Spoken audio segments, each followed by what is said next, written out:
Ralph Fiennes, I should say, made his name as a film actor, playing a concentration camp commandant in Steven Spielberg's Schindler's List. Apart from that role, he's perhaps best known for his ability to portray men whose coolness and reticence masks inner turmoil, in films such as The English Patient and The End of the Affair. In his latest movie, an adaptation of John le Carré's The Constant Gardener, we see him caught up in an intense political and emotional drama. Whatever it is that you and Arnold are doing, I'd like it to stop. Wow. Who have you been talking to? No one. These are my concerns, all right? I'm thinking of your health. No. No, you're not. They've asked you to rein me in, and you're doing it.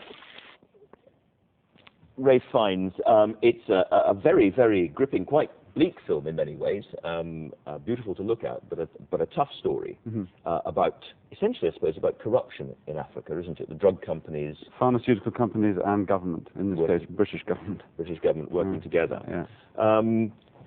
Outside the story of the film, you all seem to have had a remarkable time making the film itself, and indeed there's a charitable trust been set up as well. Well, we shot in everything you see in the film is a real place. It's not a set.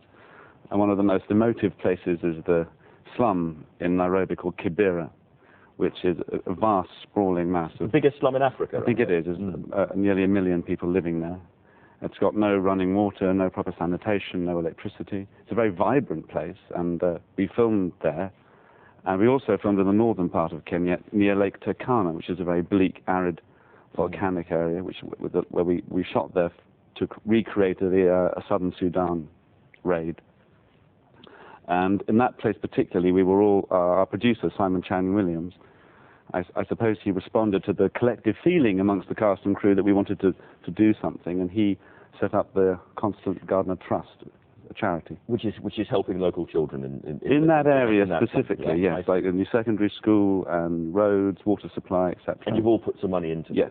Yes. Because, I mean, one of the things that's said about the film industry, it arrives in a location, it kind of meshes the location up, and then suddenly it's gone again. Yeah, that's true. And that's true. So this was a different experience, was it, for you guys? I mean, I think it's very hard to go in. We all felt it was very hard to go in there and not give something back. And Simon, I have to say, particularly led that feeling, and he negotiated with the village elders, earned their trust, paid above the average to everyone who was an extra in the movie.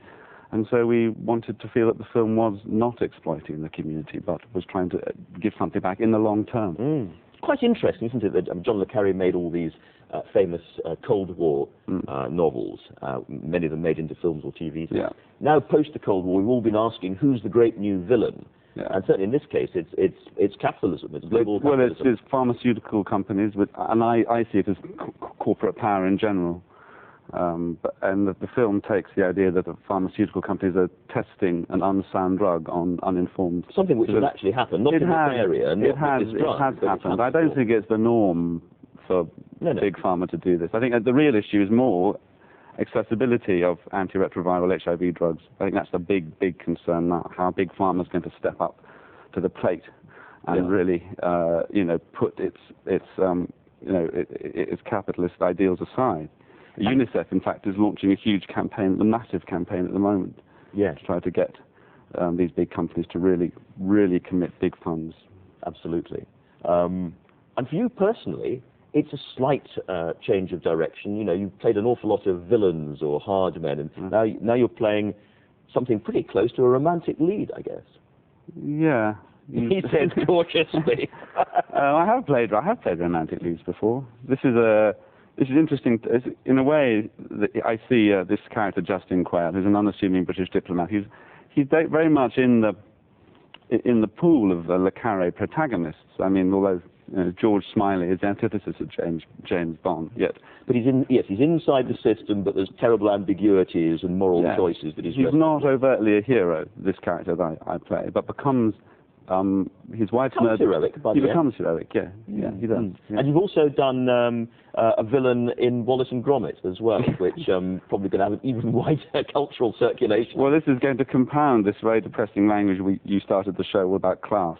Because I play the classic idiot toff. Upper class one. Upper class git. The opposite of a David Cameron figure, we should say. Let's just see if we can hear a little bit of that.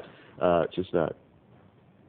No nonsense, Mr. Victor Quatermain. What you see is what you get. What the...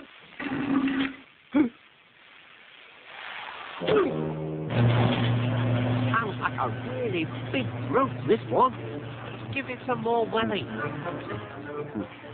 That's wonderful. I mean, presumably, more and more acting is working with animated voices a lot of the time. Or not just the Wallace and Gromit plasticine creations. Well, it's a funny process. It's a very funny process of voicing an animated feature. I've done 3 now, and you're completely disconnected from the visual experience that the audience gets. In fact, this was quite hard work because it's quite extreme comedy.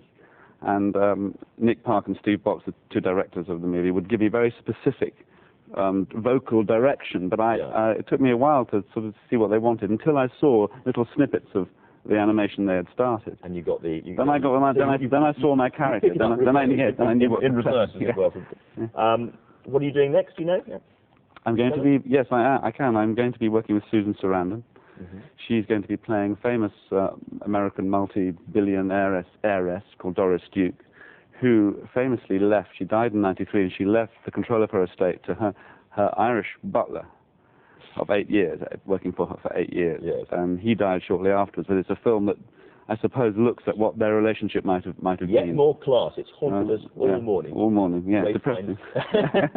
Not necessarily. Ray Fiennes, thank you very, very much. Thank you. Indeed. Now,